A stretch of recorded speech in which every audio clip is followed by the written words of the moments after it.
Hi everyone, you're watching Expressive Photography. Now, in today's video I want to celebrate an element, and that element is water. Now, obviously here on the west coast of Scotland we're very familiar with it in one of its more common forms, which is rain. But over the New Year period it's been really cold here and the temperatures haven't really got above freezing in and around our home. So what we're doing today is we started off with the mist coming off the lake, with the loch there rather, lake, I'm not in England, coming off the loch there, and now we've climbed up into the snow to one of our favourite little areas here, which we've shot some films in the past. And what we're doing is we're looking at water in all its forms. So we've got the fog on the lake, on the loch this morning, I keep on wanting to say lake, and then we've got flowing water through rocks and ice, and then finally patterns in the ice. And what I'm looking at here is absolutely stunning, but you're going to have to carry on watching to the end of this video to see the shots, which I think are the highlight of the day. Because we live by the ocean right on the west coast of Scotland here, if the temperatures are very, very low, we get quite a lot of fog coming off the ocean, because it's basically, the water's warmer than the air, so we get quite a lot of mist coming from that. Now, when we just left the house, to go out to the car here, this is directly opposite the house, this old tree here, and it's all covered in moss, and it's a really characterful old tree that we look at in lots of different light. Now, as soon as you're in a situation where there's mist or fog or diffused light like that, basically what happens is that contrast is reduced. You don't get that clarity or crispness of vision that you do in beautiful light. Contrast is very low, things get very flat, and you can see there's no three-dimensionality to this image at all. The fog is just completely diffusing all that three-dimensionality, and you end up with these very almost sketch-like charcoal drawing type images. So it can be a really, really amazing condition to shoot under for making abstracts, and where you want to detach from reality and make things feel just a little bit more abstract. We did spend a bit of time down at the water's edge there, just recording this beautiful atmospheric conditions with this steamy mist and fog rolling over the water there. And we could see in the reflections there the alpenglow hitting the snow in the mountains at the other side of the loch there. So we did get some beautiful pink light, and I think that works particularly well with the film because it shows that gentle flowing motion and everything changing. So we didn't make a lot of photographs, or didn't make any photographs down there, purely because we had in our mind that we really wanted to head up into the upper corrie, the upper bowl of the mountains there, and to see what our little favourite waterfall was like. Once we moved up to the frozen waterfalls and this sort of mountain area, once we actually got up into the snow and ice, this was the first scene that I started to look at. And you may remember these striated rocks from a video that I posted maybe back in November or something like that. And it's the one with the A initial in it. So it's that same little scene, and obviously with all the ice it's really, really different. Now, the ice is a very luminous element. Ice can be way more reflective, and the way it bends light and plays with light. So it's natural in a photograph like this for the icy surfaces to actually be brighter than the water itself, because the light gets into the ice and it bounces around. And it's really important that when you're processing ice, to make it feel like a frozen kind of exciting element. In this, we have a nice juxtaposition between the flow of the water, which is moving up in a very rational diagonal. So it's actually, this is a photograph that's about as conventional as you can get compositionally. It's a 4x5 shot in camera. The angles are moving from the bottom left up to the top right, and that's probably the most common Western compositional norm, I suppose, is we like images that they're very coherent and very rational when you see them like this. If I were to flip this one horizontally, you will see that the energy changes completely. We now have a very, very different photograph. And this is the psychology of visual design.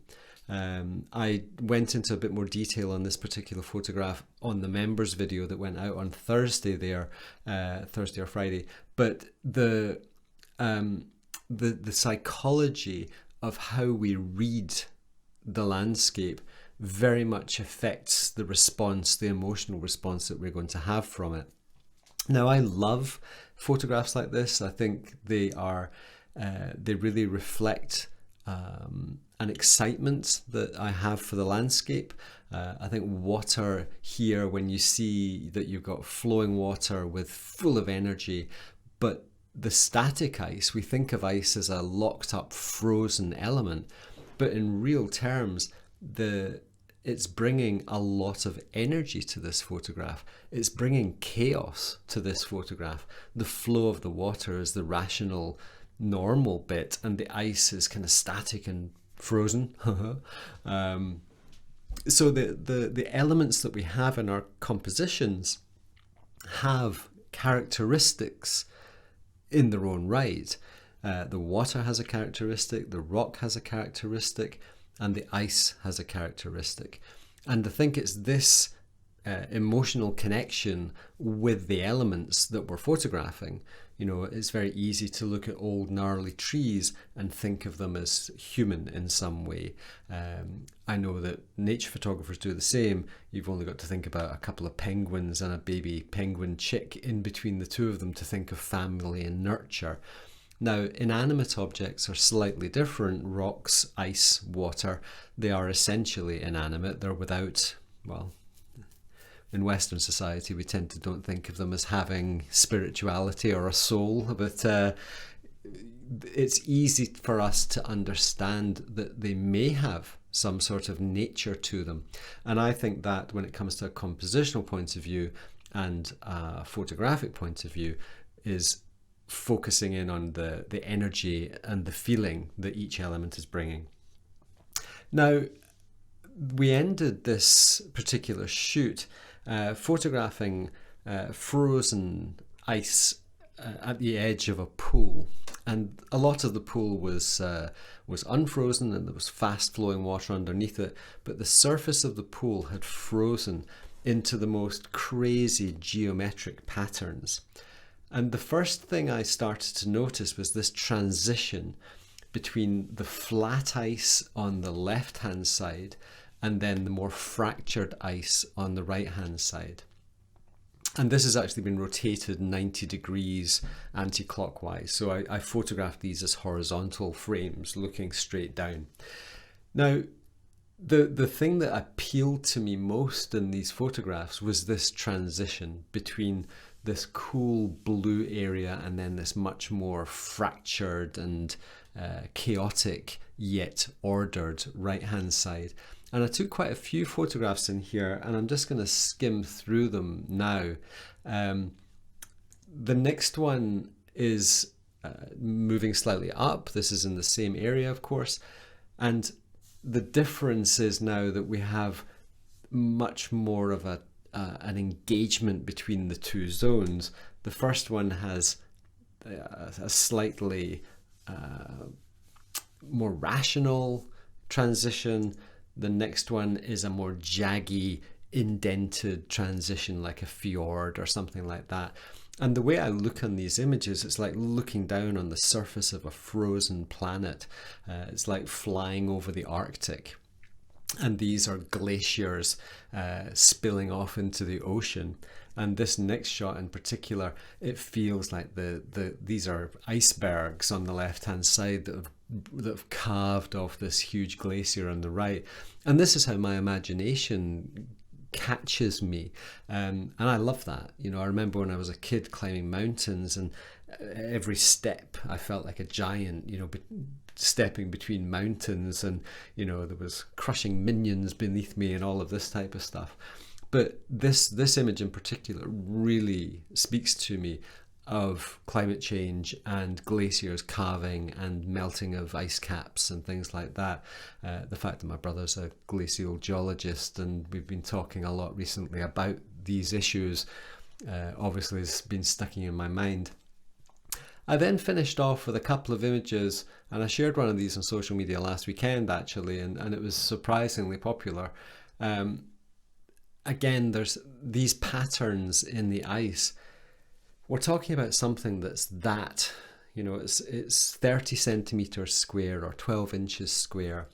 So it's a very small piece of real estate, landscape real estate. You know, when you can think about where we were standing, we were surrounded by mountains and alpenglow and, you know, fog in the glens and mist coming off the frozen ocean, and you know there was a whole bunch of very interesting stuff to photograph, but that was the bit that just captured my imagination. And the way I processed this was to create this three-dimensional lattice between the deeper, cooler shadows and then these areas that almost superimpose it, almost like aerial walkways above a chasm of some description. So I'm very keen on these images, and there's a couple, you know, just different compositions, and really they're more or less the same elements but just photographed from slightly different angles and rotated. And you know, again, this is an image, this particular one here, if I turn the lights off, you can see there's a subconscious or a very subtle directionality to the flow. This broken, fractured area up in the top right hand side almost represents chaos and disorder. Everything else feels a bit more ordered.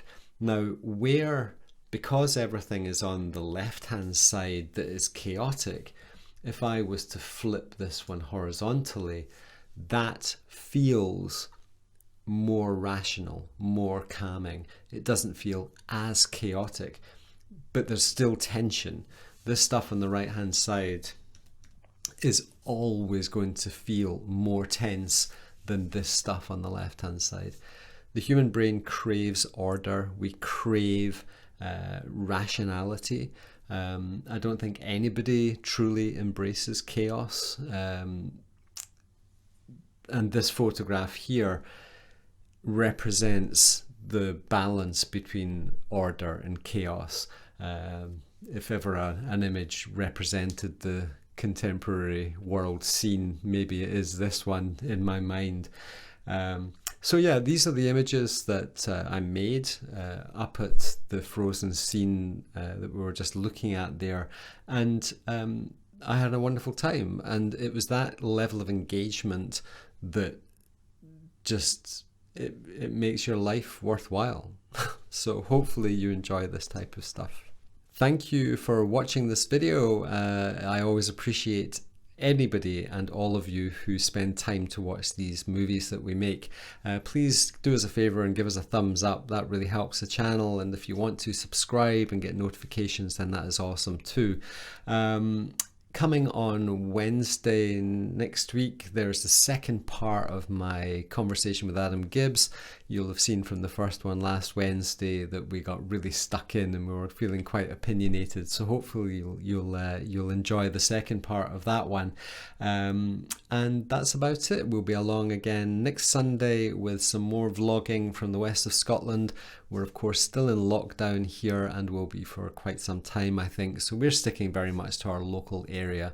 Yeah, we'll see what the weather brings next week. Thanks for watching. Have a great week, everybody. And once again, thanks for watching. Bye now.